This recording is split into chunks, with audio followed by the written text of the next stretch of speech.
Okay, good. Okay, welcome guys to another episode. Today we have Daniel and Kiefer with me, Billy, I think, who's gonna share their story, how golf is helping them in their recovery process, or how golf helped them in their rehab process. Without any delay, I'm gonna go with Daniel.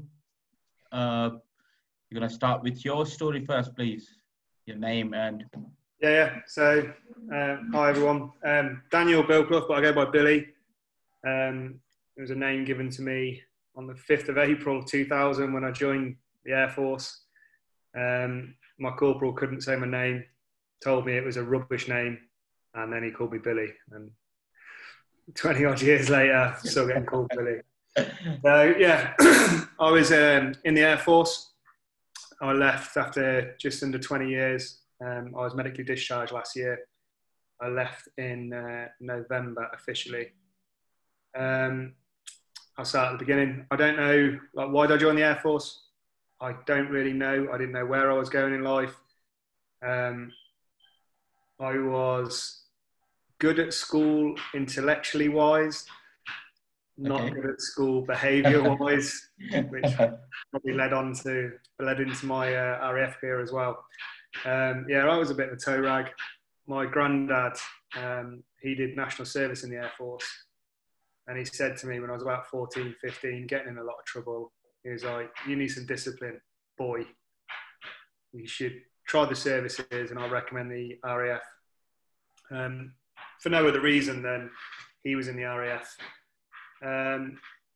So I didn't know what I was doing, didn't have a clue what I wanted to do. When I first left school, I worked in a factory for a bit, but it was far too much like hard work, actually having to work. So I decided that maybe I should listen to my granddad for once. And I went and applied when I was 16. I was accepted. Actually, around my 17th birthday, I was accepted. And then about 6 months later, I went to Holton and I joined as what was called Aerospace Systems Operator, which is a TG-12, which basically does a lot of radar work, looking at tracking flights and things that overfly the UK, and various other jobs into the trade's quite diverse now, but at the time was just as it was. So I went through basic training down at Holton in 2000. Probably my civilian attitude didn't do me well there, and I may have got sent back to the beginning when I was very near the end to readjust to military life. Then from there I went up to a place called RAF Bulmer, which is about 40 miles north of Newcastle, a little town called Alnwick. It's an interesting base, very small, but loads of young lads that don't really like the Air Force or anyone that's not from around there. So again, that was fun. Managed to get myself into more trouble, which made me continue. Sorry, I'll put my headphones on because I've got a build. I've moved into a new build house, so I'm living on a building site. So let me try these if you can hear the banging.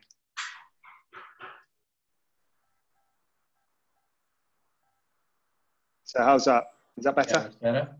Right, cool. Yeah, so I moved up to RAF Bulmer. Again, enjoyed the training so much, I thought I'd do the course again when I got quite near the end.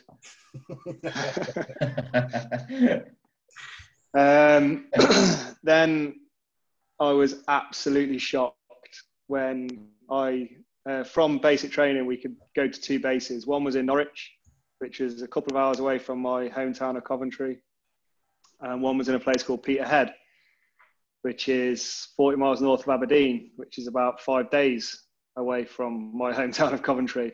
I just turned 18 and that's where I got posted to, and I just hated everything, hated the military, hated life, hated everything. And because I'd gone through training, they were like, nope, you've got to do 2 years before you can leave. So that was interesting. Got to Buchan And actually, I'd probably still say to date is the best 4 years of my nearly 20 years service. It was, you know, the old cliche of you're so far away from everybody and everything that you just have a laugh. And the lads and the friends I made up there are still, you know, really good friends today. We still speak weekly, if not daily. You know, we're in WhatsApp groups together and things like that. And it was just brilliant. And actually being up there made me realise, you know, the Air Force can be a career. And I didn't know what else to do. I had not a lot of qualifications or anything like that. So if I left, I really didn't know what I was going to do. So thankfully, I did start knuckling down a bit and started enjoying my work and getting really into my work, which, yeah, I got, you know, quite good at, started getting good assessments and things like that, which is all good. From there, I went back to Bulmer as a posting, which was, yeah, it was all right. The work was, you know, very similar to what we did at Buchan, looking at radars and things. But I started wanting more for my career at this point. So I started, you know, applying for courses, getting trained in different roles and things like that, and really, you know, applying myself to the Air Force. It was there that I then met my wife. Well, we met up at Buchan, but we didn't really get on with each other. But then when we started working together, working closely together, we started actually, you know, getting on, which was cool. She got posted down to Lincoln in 2006.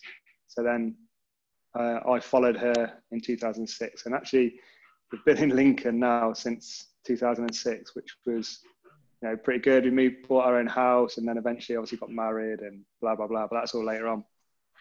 Yeah, so I moved down to Scampton again, doing a similar job. And I managed to get promoted to corporal. And as soon as I got promoted to corporal, I wanted to do something else. I wanted to get away. I wanted to, you know, go and actually do something. As an SAC, there wasn't many, or SAC, so like a private, there wasn't many opportunities to get away apart from the Falklands. No one really wanted to do that. And I had the opportunity, as soon as I got promoted to corporal, to go and be assigned to the Royal Artillery for a year. So July 2008, I went to 16 Regiment Royal Artillery into 3-2 Minden Battery, and we started training for Telic. We were doing the CRAM, the Counter Rockets Artillery and Mortar. It was about 3 to 4 month pre-deployment training, and then which involved a lot of time in the States, which was, you know, it was good, firing the guns and things out there, which was brilliant. And I was there as a radar operator. So 4 guys in what they called the EOC, the Engagement Operations Cell. And basically, when Basra became under attack, we had 7 guns scattered around, and we'd engage the rockets or mortars that were coming in. And yeah, hopefully try and knock the mortar away from any of the accommodation or anywhere that are populated over to the side of the airfield, or even explode it in the air. Telic was, yeah, it was hard. It was long, nearly 7 months in total. But, you know, one of the best, when I look back in my career, one of the best things I did, because to go into, coming from the Air Force, to go into the Army mentality where there was, I think it's probably 60 Army and about 30 to 40 Navy and 7 RAF. We were certainly the ginger stepchild in the corner. But we had such a laugh. And, you know, I'm still friends with the guys that I went away with. So a lot of the Army lads and the Navy lads. And yeah, it was brilliant. Absolutely brilliant. You know, I loved some of the ways that the Army worked. And, you know, I'd love to bring that into, when I came back to the Air Force, I'd love to bring some of the way they could discipline in their own unique way. But then obviously there was other things that would probably set the Air Force back about 40 years, the way the Army did things. But, you know, I absolutely loved it. Loved every second of it. Iraq was also a stressful time for my then fiance, because we got married about a month after I come back. So instead of doing any wedding planning, I was just left it to where I was getting an email once a week, like, oh, book this, I'll book this, I'll book this. I was like, yeah, sound. I've got no stress out here, but you do what you want. So yeah, that was really cool to come back and use my paddle and everything and get married, and actually had, you know, a couple of people that I was away with come to my wedding, which was, you know, really cool. When I was out in Iraq, I made a decision that I wanted to become a controller. I spent a lot of time with an old warrant officer who's out now, but he said to me, he's like, you're wasting your time. You're absolutely wasting your time. Just, you know, you've got a lot of potential, so why don't you go and use it? So as soon as I got back from Iraq, I applied for my controller's course, which allowed me to become a fast jet controller. So I applied, took a bit of waiting and messing around, and eventually I got put onto a course in 2011. Went straight through the course, no issues. And then that was me. I stopped becoming this radar operator and became what we call a weapons controller, but primarily just fast jets. That's all we did, is organising and controlling fast jets in and around the UK primarily, but I've done it, you know, all around the world. Spent a lot of time over at Red Flag in Vegas, which was brilliant, obviously. And I also deployed 2013, deployed into Herrick, but under the guys of the US Marine Corps. I was seconded into the US Marine Corps, and we were controlling all the fast air above Helmand, so supporting ticks, anything like that. If there's any trouble on the ground, the JTACs would call up. Miser, that was our call sign, and we'd just get air into wherever to obviously help out the guys on the ground. Also doing all the tanking above Helmand, so for anyone that's having fast air support, obviously they need tankers. They'd come off the JTAC up to us, we'd get them tanked and then put them back in safely. Again, brilliant job, really, really good. Is that a Herrick, did you say? Yeah, it was Herrick in 2013, but I can't remember what Herrick number it was because he wasn't on an established unit because we were with the Marines. Sorry, US Marine Corps. Was that a Buckshee too? Yeah, Buckshee tour, yeah. But you wouldn't believe it, like it's all done on a piece of paper. It's a piece of paper and a pencil, and you're literally like, right, I've got to get this guy from here to there. Right, I think I've got aircraft here, here, and here. Yeah, you can go this way. It's amazing, though, isn't it? Quite busy some days. So yeah, but that again, brilliant job, and I made some amazing mates that I still speak to now on Facebook. Some of the Americans who work with, they were really fun to work with, but they were the Americans are very rigid in their rules. It's like, right, we have to do it this way. We have to do it this way. And then the Brits come in, just like, nah, mate, watch this. I'll show you how to control now. And this is how you get aircraft from one place to another. So they were a bit dubious of me at first, but yeah, we got on really well. In between that, in tours and everything with, you know, I've had 2 little girls with my wife, which are amazing. And that made it hard going away all the time. So I did try and sort of scale back as volunteering for things. But I did, again, volunteer when sort of the uprising of ISIS happened. We had to control over, obviously, the skies of Iraq and Syria. So I volunteered to go abroad. So we're out in the Middle East controlling over the Iraq and Syria. Again, an amazing job, this time with the USAF rather than the US Marines.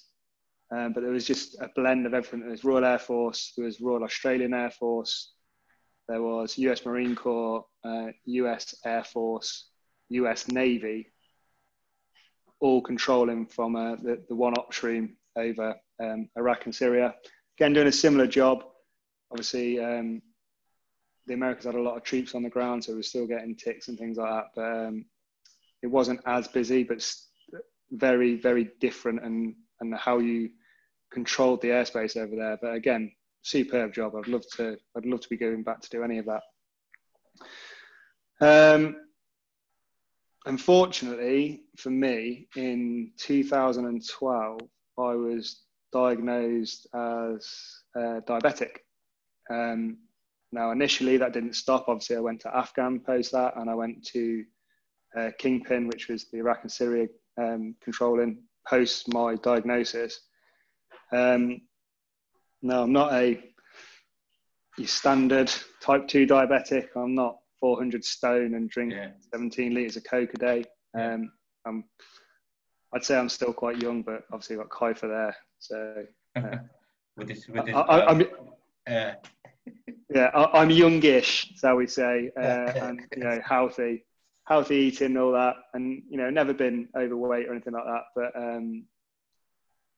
a couple of years ago, they actually think they found the cause of my diabetes was a car accident I had in 2003 and damaged my pancreas. And obviously your pancreas, over the years, just carried on deteriorating, and then it doesn't create enough insulin.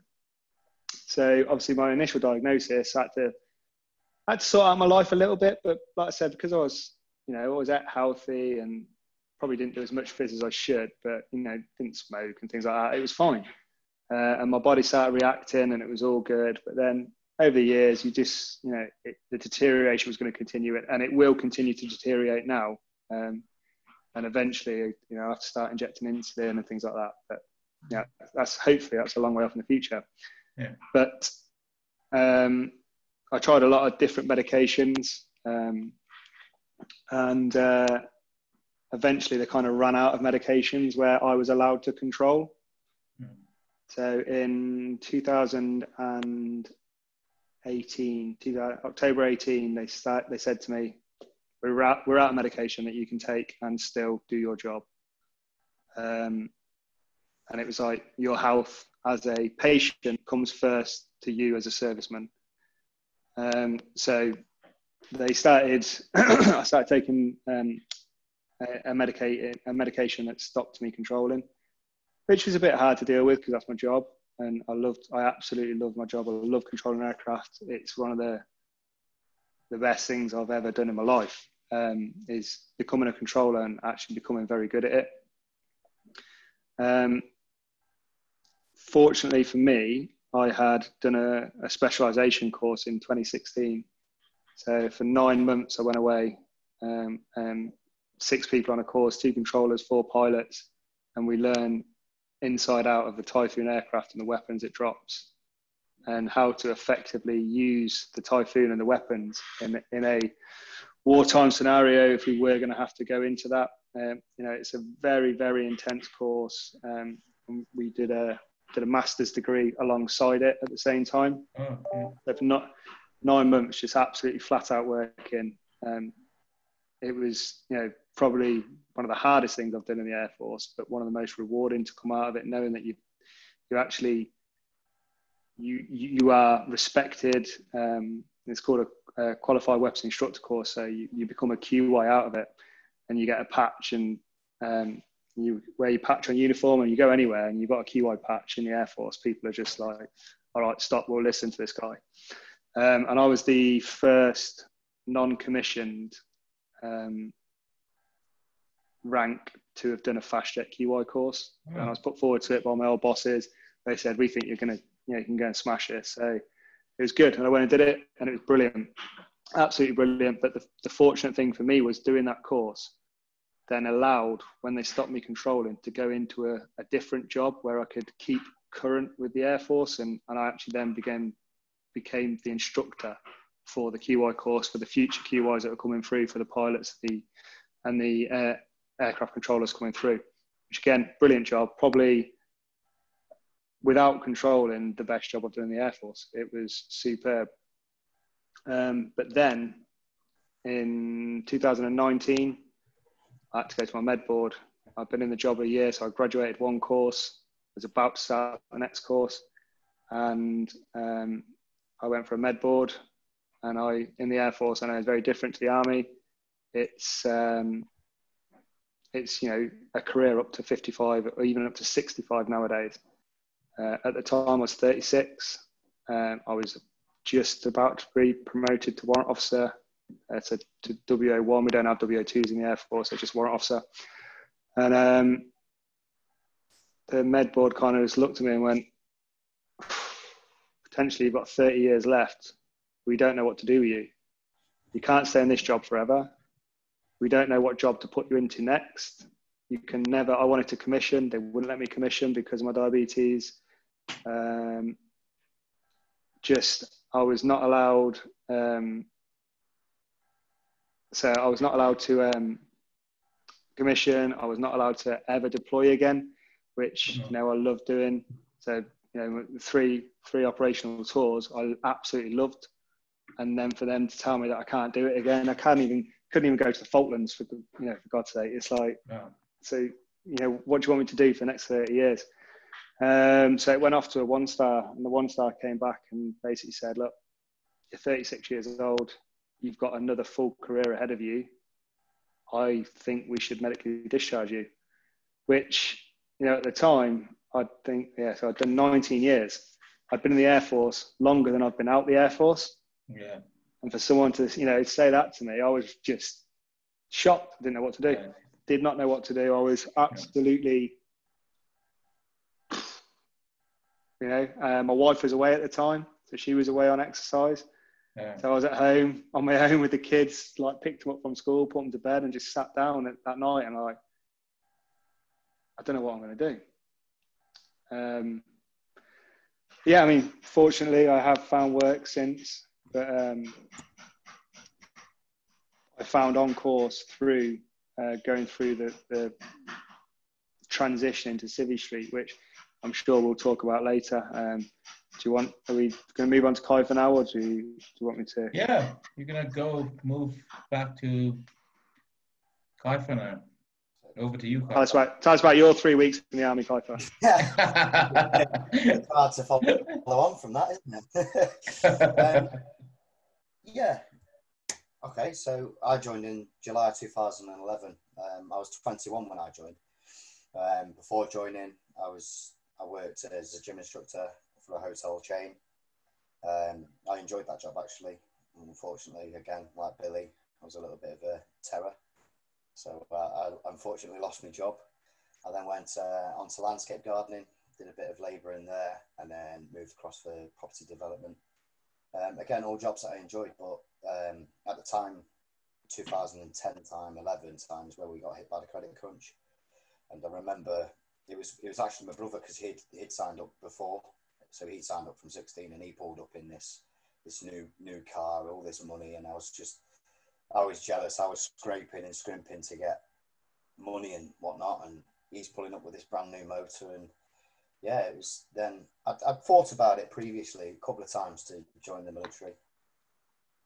But it gave me that push over the edge. And I was like, right, I've got nothing else to lose. And obviously a few family members and family friends were pushing me in that direction anyway. So I went for it. So I joined July 2011, once I'd done all my enrolment and stuff, where I went to Pirbright, did my basic training there. It was great there. Obviously you learn a lot about yourself. Obviously we'll come on to a little bit more how it changed me as a person through a little bit later on. But from there, my choice was the Royal Artillery to start with. So we went to Larkhill Garrison where we did my phase 2. Again, claim to fame, I got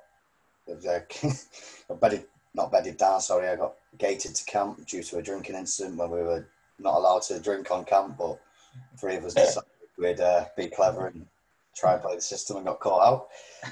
I actually extended my point phase 2 for a little bit longer than anticipated. I was avid. I was good at fitness and whatnot.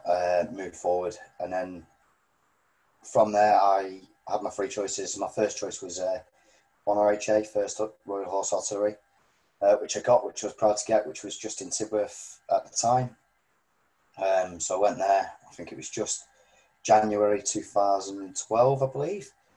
Fluffy behind the ears, and go in there thinking I was the bee's knees, and soon got shot down, as you do in the army, as you know, G. You go to unit and you're like, right, okay, you're not that. So we soon told. At the time we were prepping, as I got there, it was just the beginning of the start of the PDT for Herrick 18. So I got put into the motor transport department, which I enjoyed. logistical role.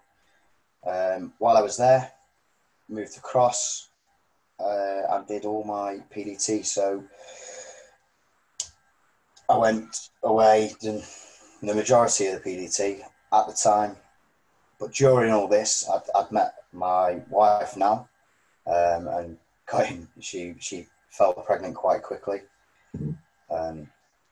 So from there, it automatically. So during the pregnancy, I was away on PDT a lot.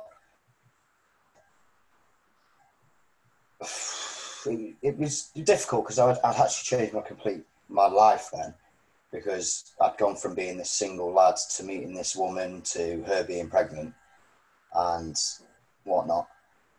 The regiment were still going to send me away, which was good. You know, I was excited to it. Obviously, the prospect of going away, I mean, that's what we all join the military for. We don't join to sit behind the desk or whatnot. But unfortunately, as time had gone, the Herrick 18 tour itself got cut. As you're probably aware, the mandatory, the manning wasn't as much as a requirement. So it was pointed out to me, obviously, to save any kind of welfare issues whilst I was out there. It'd probably make it good if I didn't go.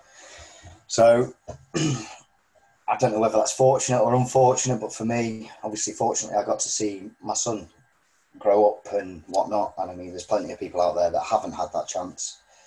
But again, unfortunately, I never got the chance to go on that tour. And that was the last crack of an operational tour for me. So, yeah, call me a crow or whatnot, no medal, whatever. But yeah, unfortunately, it happened that way, and that's the way we move forward. So then, obviously, remaining back while the rest of the regiment, well, half of the regiment at the time, we had a rock party back, and then I was there dealing with the motor transport department alongside, obviously, the blokes that I work for, and etc. Now, with me as a person, I either put my all into it or not, and I gave everything, absolutely everything for the job. So, and I loved it. The whole time on Roggy, it was fantastic, and I built a bit of a reputation for myself and a good name within the regiment, and that prevailed massively over the years. Going through, I mean, I promoted very quickly to Lance Bombardier, or Lance Corporal in some people's cases if they don't know what that is. I think it was 2 years I did my card course, and then away I went. I then went up to the QM's department, where I worked as the White Fleet manager, running all the White Fleet for the regiment. Again, I'd like to think that I did a good job. Some might disagree, especially some of the officers that I annoyed from time to time. That's what they're there for. Got the lunch jack telling them they can and can't have what I'm telling them they can.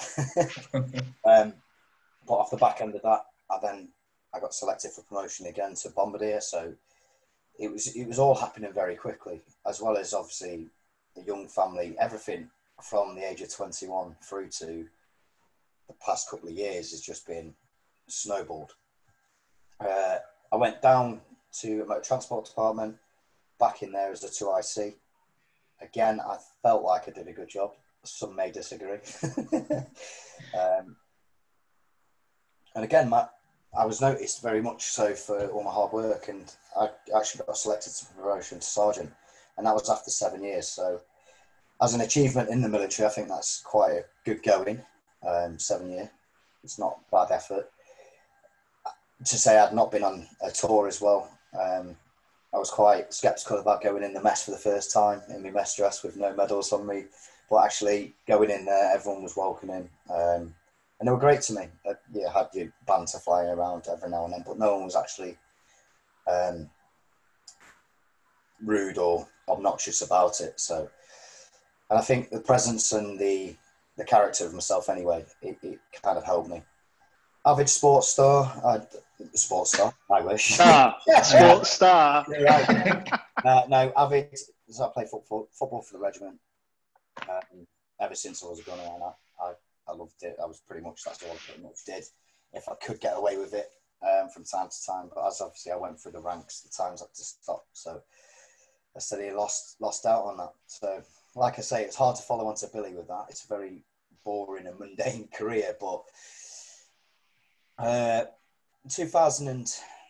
beginning of 2019 was really the downfall for me. Well, I say that go back to the middle of 2018. I think my problem is as a person, I put too much pressure on myself to always become the best. Subconsciously, I always want to be the best.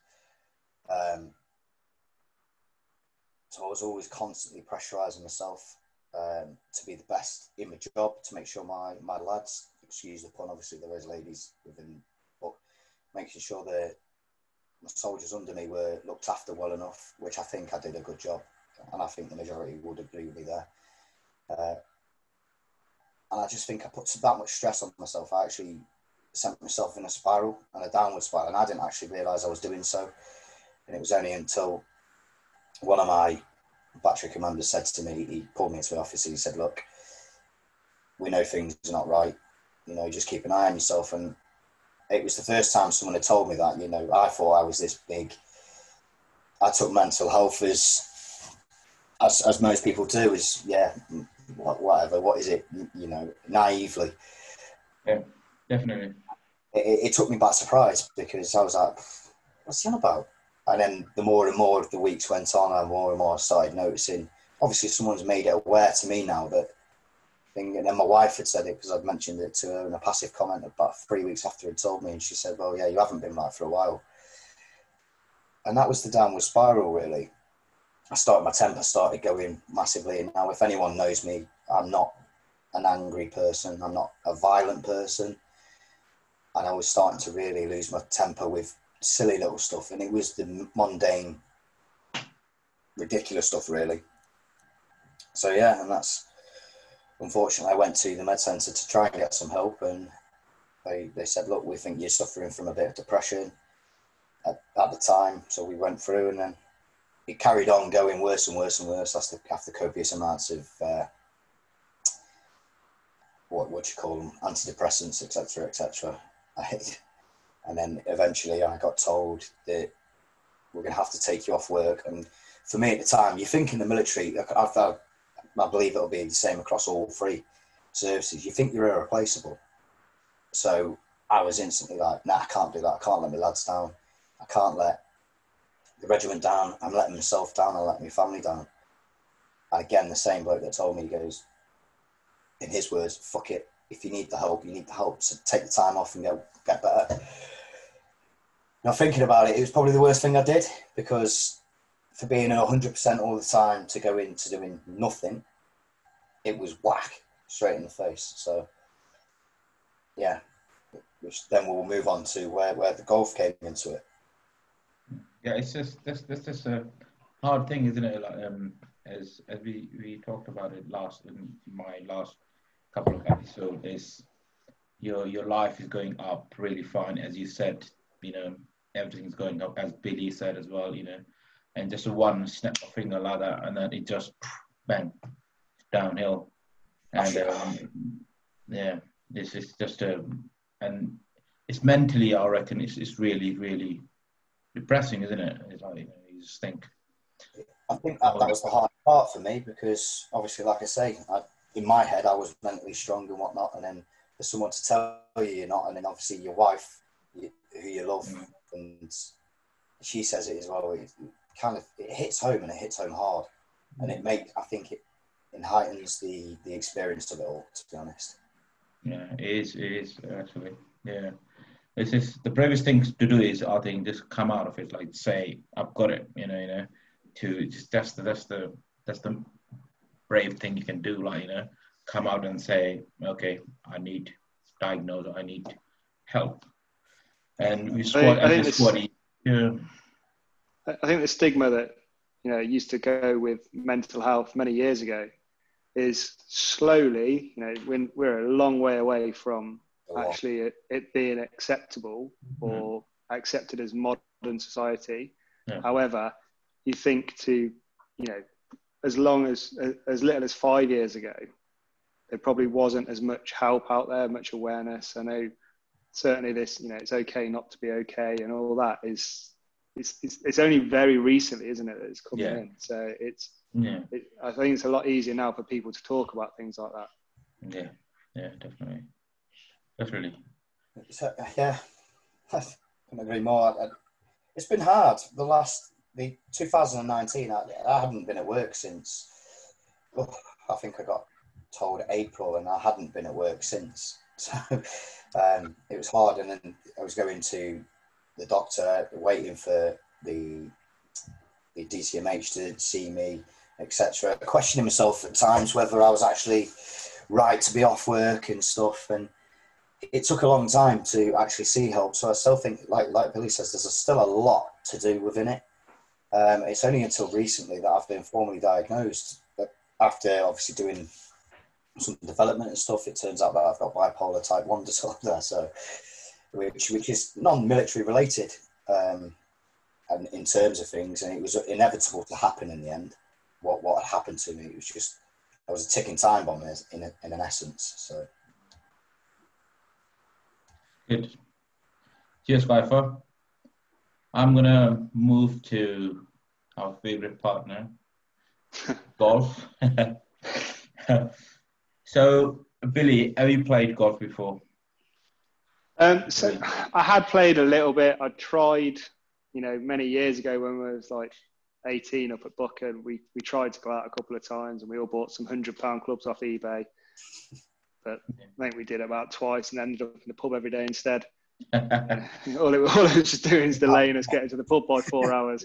So yeah, we never really played much. And then now, as I got older and having 2 girls and obviously a wife, a couple of lads at work started playing. I was like, you know what? That's a bit of man time, isn't it? It's like, I don't have a man cave. Yeah. Everything in my house is pink and plastic, and I watch Barbie and whatever I have to watch all day with the girls. So yeah, it was probably 2000, midway through 2018. A couple of lads at work started playing. I started going out with them, and I really enjoyed it. I was absolutely useless. I couldn't hit a thing. It was embarrassing, really. But again, I got myself some cheap clubs, and but I was enjoying it. I was enjoying getting out of the house and just having a bit of time. I'd even go out on my own, and it'd still take me 4.5 hours. So I'd spend 4.5 hours and 40 balls for 18 holes was, standard. But then obviously you start getting better, and it was. Start getting better. Wow. Well, yeah, but what do you say? Hey, I'll show you my scorecard from yesterday later. I had the best front 9 ever. We won't talk about the back at all, but so my med board, the Air Force is very different to the Army, or seemed to be from an outsider's point of view. I spent a lot of the course I did were with the Army, so Kiefer and I actually met on a separate course, on a battle back course, but we'll talk about that later. But we were in the same group, and we just got on instantly. Very similar type of people. But my sergeant, who was in charge, we don't have like a PRO. She was just a sergeant in HR that was in charge of people that were long-term sick and getting medically discharged. She said to me, she was like, what are you interested in? And I says, look, I don't know. As Kiefer said, I was absolutely shocked at what had happened, and probably was, suffering a bit myself in the head. My missus was away. I was at home with the girls on my own, and this had just happened. Someone told me my career was over. I didn't have a clue. Just didn't have a clue. And she was brilliant. This girl Nikki, she was absolutely. I could never fault anything she did. She did everything for me. It was superb. And she said, look at this Padlet site, and look at this, and go through all this. And she said, are you into making stuff with woodwork and doing stuff with your hands and stuff like that? I was like, yeah, it all sounds good, but it was all sort of residential courses, like up at Catterick and down at Colchester at the centres. And I was like, well, I can't really do that because my wife's away and I've got the kids and stuff. And then I saw golf, and I was like, well, I've just started playing golf now. I'd like to get a lot better at golf. And she said, right, brilliant. And then straight away she had right, this is On Course Foundation. This is the things they do. These are the dates, blah, blah, blah, get yourself in. And so my first, I was actually booked onto a Bredsall Priory one last June, but I had to cancel because by that point I had started working. and had to cancel because I was obviously new into the job, and I didn't want to. I can have 3 days off so I can go and play golf. It was a bit. I thought I was taking the mick of it. But so I went to 5 Lakes. It was one of the PRU Colchester. Colchester, but I didn't realise it was on course. I'd applied through on course differently, and then went to the PRU, and they said, "Oh, it's on course," and it was brilliant. So I met Mark for the first time, Mark Scorer, Pete Wood, and a couple of others, and loved it. Absolutely loved it. And it's the first time I met Alistair, and he, a couple of things here and there. I was topping the ball left, right, centre. Couldn't, it's rubbish. And then half an hour with Alistair on the range, I'm starting to hit clubs where I want to hit them at, nearly at a distance I want to hit them. And it was just brilliant. I was like, wow. And it was free. And I was like, this is amazing. This is absolutely amazing. So yeah, from there, taking on what Alistair's saying, I just was improving and improving.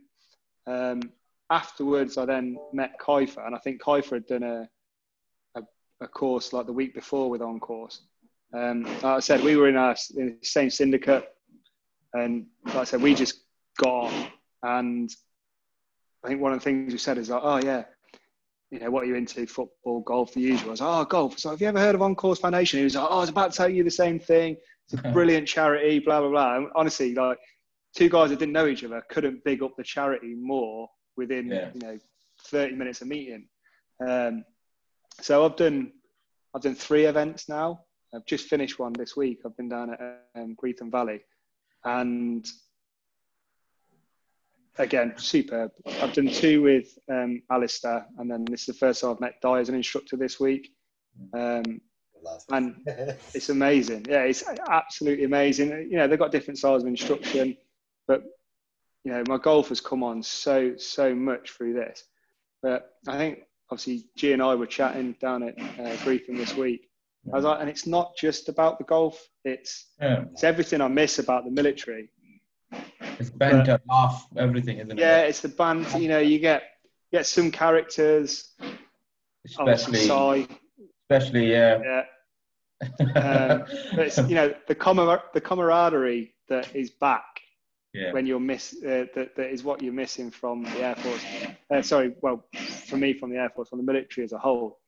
And it doesn't matter whether this person served 4 weeks back in 1983 or they've done God knows how many years and Doc's still serving now. But getting everyone together and just having that military mentality is you cannot recreate it in anything else I've ever done since leaving the Air Force.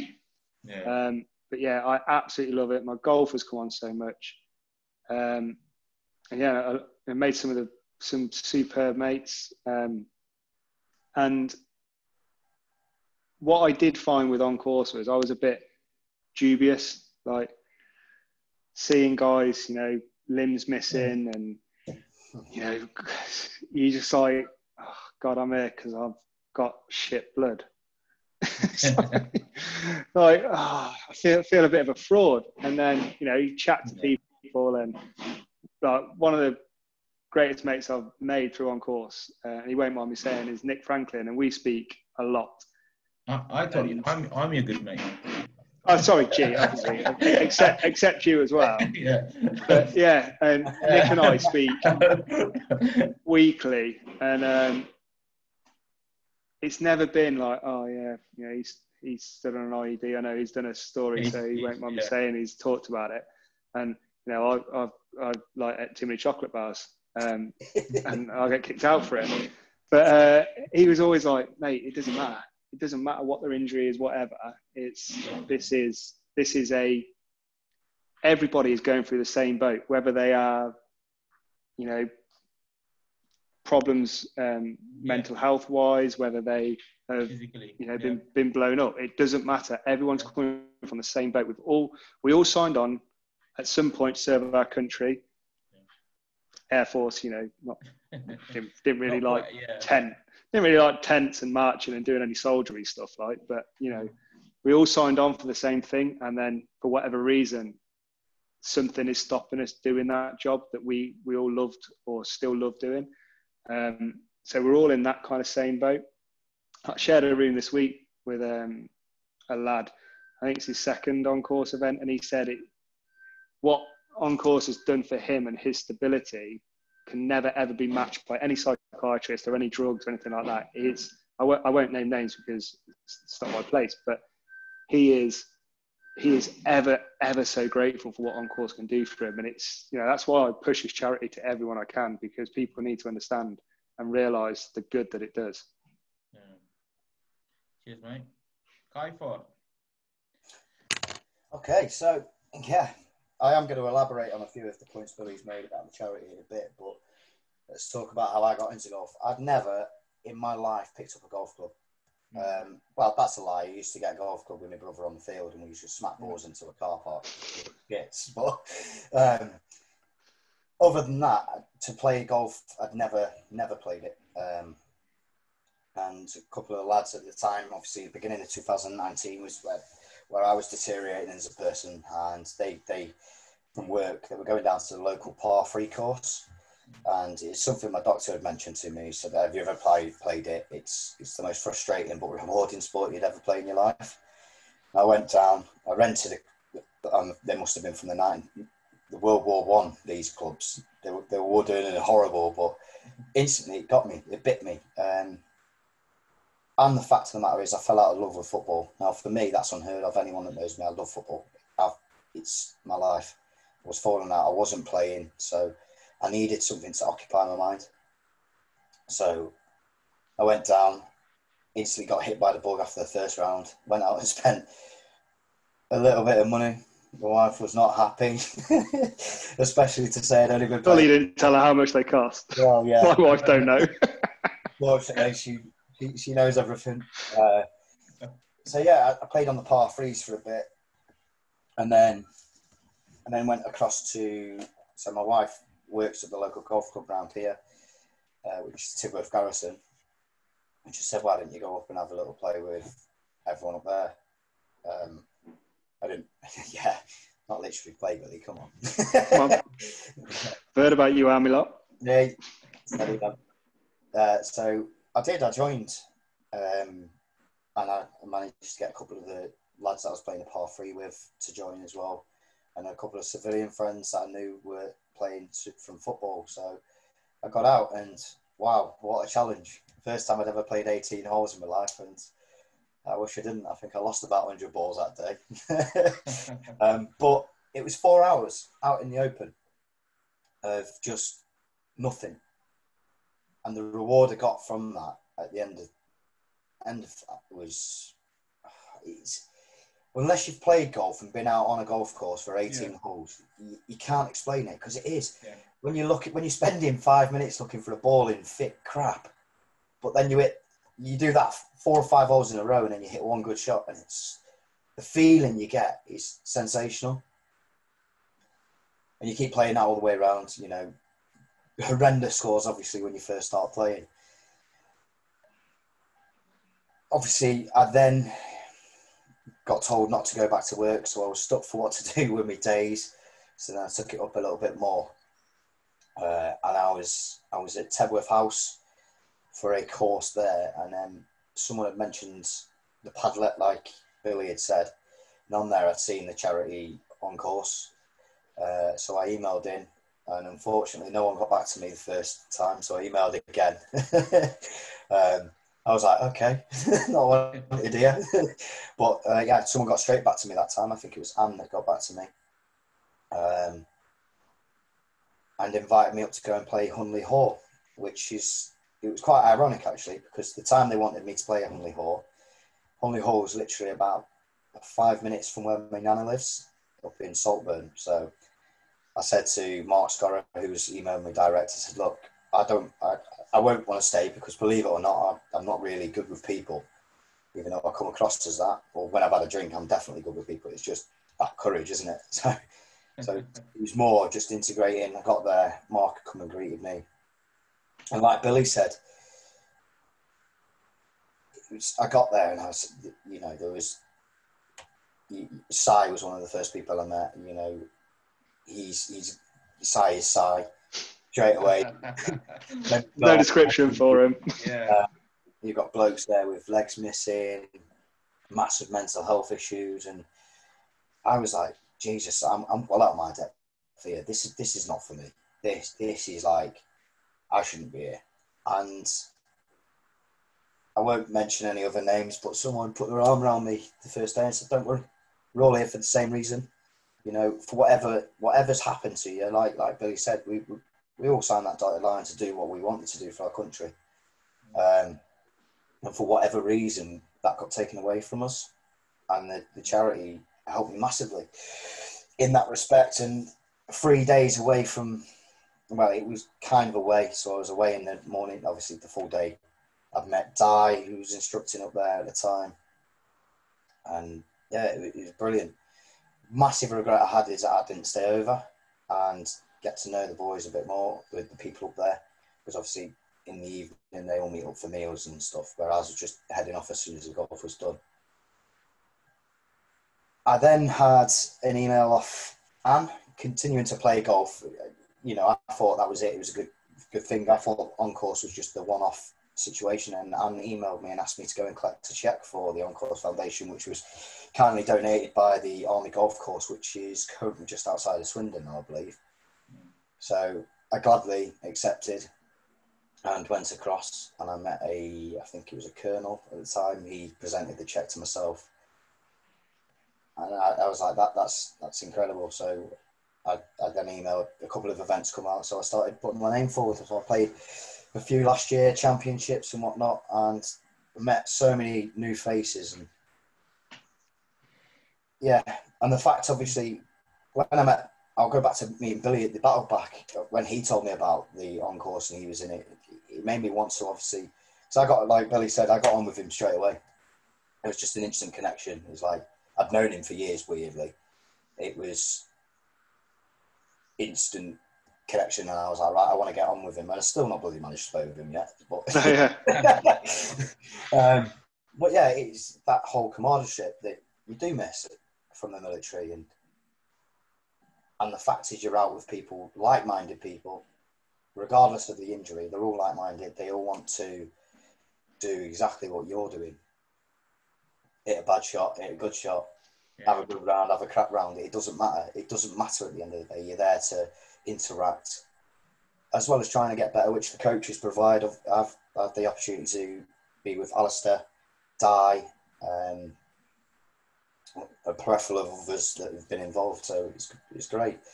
And now, during the COVID, the On-Course Foundation actually, obviously everyone knows that COVID is pressurised a lot of people's mental health, especially with us that are suffering anyway. The On-Course did something great where they were doing Zoom meetings and actually having a chance, luckily, to speak to celebrities, asking them questions, as well as doing little seminars where we were talking to each other. And I just thought it was great. And yeah, it was brilliant. It gave me something to work for, if that makes sense. Yeah, no, I agree, mate. They were all brilliant. Yeah, I think so. It's just that's what I said in the last couple of episodes. It doesn't matter what injuries you got, mate. When you're there on your event, the first thing in your mind is when you're standing on that tee, you just think about be good, just be good. People are watching you. People don't daft. Please be good. The first shot on the tee. That's the only thing, you know. Especially in the Texas Scramble when you are. First round at 112. Everyone's watching you. In your mind, you're like thinking, "Oh, please be good." Yeah. Oh, first round with On-Course, and we got on the tee box at Old Punley Hall. I don't know if you've been, but just right next to the clubhouse, and we were first group off. And the group I was with, 3 great tee shots. I was like, no, follow on from that. Yeah. I've come up, perfect swing back, perfect swing through, bowled my balls for hooked it about 500 yards to the right and put it on the next hole. I was like, oh, here we go. Individual Stableford ruined. Especially if Di or Alistair is watching you, and they might be thinking, mate, we just spent 3 days with you on the range. There's nothing worse. Especially when Alistair, like, he creeps Yeah. out of a bush somewhere halfway round, and you're having a really good round, you're on like the 10th hole, you're like, Yeah. nailing this. Then you just see this appear out of a bush, you're like, go away now. The thing is, sank one straight into a water. Yeah. it's half an hour before you've teed off, you're in the best shots of your life. Yeah. The range. That's why golf, so infuriating. Yeah, it is. It's yeah, that's why I say to the people as well when we go to the Combat Express event. I just tell them, like, just come to the event. And people think, how golf's going to help, mate? As Kiefer said, you don't know until you experience that, feeling kind of thing. When you go 18 hole with us, like on good, or with any army members, like, people who are as on-course members, and that's banter, and then plus that 4 hours, you will love it, you enjoy it, and that's why you just wanted to come back, and you just feel like, oh, when is the next event? When is the next event? And the people don't realize how helpful it is actually until you experience it. So always unless you were Sai, then those 4 hours drag a bit. Yeah, then 4 hours are amazing in your life. All right, guys. We are running for time. I'm going to ask you a few questions. So, for you guys, what you have learned about yourself moving into your life through golf, from golf? Any? I've learned a lot of more patience, I think, because you can beat yourself up all day long. Hit a bad shot, it's not anyone else's fault. Yeah. And it's not really your fault. As long as you're doing what you're doing, what you've been taught, then, like, I think Guy was saying it this week, it's not a bad shot. You've just done something within that 4-point exercise or whatever it is, 5 points, whichever way you want to do it. One of those areas has gone wrong. Yeah. And you need to have patience with yourself. Like, a lot of people, I've never thrown a club in my life. I've thrown it once at Sanford Springs when I was just so bad. But every other time I've been able to just take a step back, take a deep breath, like, come on, you idiot. You're better than this. And then the beauty of that is you take that into your personal life as well. It doesn't have to be on the golf course. I talk about my wife. She's in the military in the RAF as well. She's actually away at the minute. She's away on a 3-month detachment. So I'm again at home with my girls on my own. And through learning watching Bake Off. They're throwing a Bake Off, right? Any more of that, you'll be out the charity, I'm telling you. Being able to have that patience on the course, then bringing that into your personal life, and it's made me a lot calmer with my children. They are a bit like my golf ball. They don't do what I want them to do. I want them to go straight. They go that way and that way. Definitely. But yeah, I think it's certainly helped me to be a better person, I'd say. I'd like to think anyway. But. That's good. Kiefer? For me, it's patience. Learning about patience, because I'm the most impatient person you can ever meet. I want stuff done now and straight away. So over the year and a half I've been playing and learning to actually, you've got to wait for somebody else to take their shot. You can't just rush around and walk up to your ball and hit it. Like Billy says, you can transfer that into life, and I have massively transferred that into life. If you walk up, just like if you walk up to a golf ball and hit it as fast as you can, you ain't going to get no product out of that. You might get there, but it might take you longer to get there because you haven't taken your time. So in life, exactly the same situation. Just take a step back, have a breather moment, and then look forward, and then try and plan your shot, plan your method of attack for life. All right. I've got last question for both of you. Think of a highest point from the time since you started golf. Any memorable day, it can be an on-course event or anything. I think for me was then having, since being on course, with on course and learning more is having the confidence to actually approach a golf club. So I moved house recently just before lockdown, and there's a golf course 3 miles down the road, and I've spoke to a few people around Lincolnshire, and they said, oh, it's a bit snooty, it's a bit prestigious, and they don't like new members, blah blah blah. But through on course and through the development of how my golf was improved, I had the confidence to approach that club and say, hey, I'm Billy, I've just moved to the area, I'm a recent retiree from the RAF, I've got into golf and I'd really like to come and join your club, please. And I went for a little chat with the manager, and he's a young lad, a lot younger than me. We had a good chat about golf, mentioned on course, and how that's helped me and how it's improved my game. And he was like, yeah, I'd love you to come and join the club.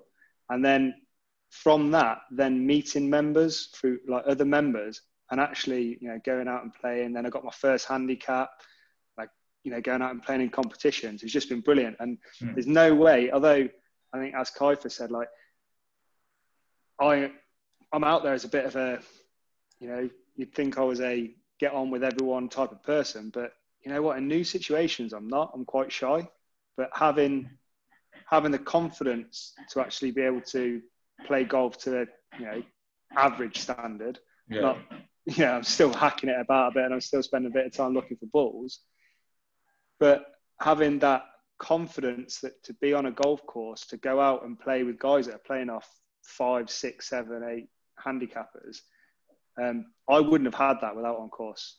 I probably might have maybe in a couple of years when I'd spent more time just on my own getting better and better and better, but there's no way I'd have been able to do it now without on course. It's an analogy that is used far too often in life, but on course has changed my life, and that is 100% fact. How about you, Kiefer? My highlight, it's meeting Billy. Of course, it's everyone's highlighting on course. No, it's not really a highlight because it happens all the time. I think going back to what I said about that, I'm not really a confident person, although I come across as one. The fact you can just join on with any tee box. I've had the luxury to meet the majority of the members at my local golf club and just play around with them. It was that for me alone was hard enough to take in, but going out and listening to other people's stories, you'd be amazed at how different every single one of our lives is. So that for me is my achievement, the fact that I can go out and experience other people's stories, whether they're 8 years old all the way through to 98 years old, because you can take bits of their life to make your life better. And you can actually watch what they're doing. I mean, there was a guy I played with, he was about 83, and I was all about getting behind the ball, whacking the crap out of it and getting it up there, and he'd come up, pump, pump, pump, and he'd par pretty much every hole, just because he was so steady all the way up there. And sometimes you take that into your game, you realise, actually, if I do take a step back and just relax and just, instead of trying to whack the crap out of it and just pump it up there. Does that make sense? So that to me is my highlight of golf, apart from when I chipped in for a 2. That was quite good once. That's the thing. That's the thing. With the on course is we don't. I say all the time, like, we don't talk about injuries, and we just get along with each other. It doesn't matter what injuries you've got. Well, we don't talk about it actually. Like the event we did, Billy and me. We never talk about any injuries or anything. We just talk about golf. That's amazing, because you can sit there and you can, you look across the room. What on average there's 20 people there on an event course. I've not been to one event where, unless you probe the question, that anyone actually says, "Oh, I've got this and I've got that and I've got this and I've got that." And that alone is amazing. You don't feel like you have to. You don't feel like you're unwelcome. That was the biggest thing for me on course. You're not. Of course, you're welcome. You wouldn't be here else. It's just the first event, isn't it? When you go to the first event, it's always going to be everyone. plus when you are injured, your confidence is very low. Going up to that event is always hard work, just the first event. And as soon as you get there, when you know people, oh, we are the same boat, same people, we don't judge each other. If you're using buggy, I don't care if you're using buggy or not. If you're walking, that's fine. If you're using buggy, I don't care what injuries you got, you know, just use your buggy. People like last time, Shane said as well, you know, he was like that, you know, he's just using buggy, and he was thinking, what people might say about him. But you just soon you get to know people, we know, like, you know, we don't care. We don't care. We just care about God. Yeah. Nearest to the bin. That's what we care about. Yeah. Not ready to talk about that yet, G. Not ready to talk about that. Oh, that was fun though. The last hole as well. Oh, last hole, I was closest to the pin. I was the first one to tee off in the well, first group. 6 foot, yeah. No one beat me. 4 groups come in. The last group, I'm like, yeah, whatever. Got beat twice. That was my group still won. A highlight. Yeah, that was good. Yeah. And my Texas Scramble team still won though. Yeah, I mean Wednesday was a highlight for me. We played awesome. So. Yeah. Not by Tuesday though, really. Yeah, Tuesday was good as well. Come third. Yeah, that was good. And I got to spend the afternoon with you, G. Yeah, that's right. There we go. Unfortunately, Si was there, but there we are. Yeah. Situation. Yeah. I'm only joking, Si. If you watch this, I do love you, really, big man. I don't. Okay, guys. Thank you very much for your sharing. Cheers, G. Yeah, thank you. Thanks to OCF. Yeah. No. Thank you very much, guys. I'm gonna.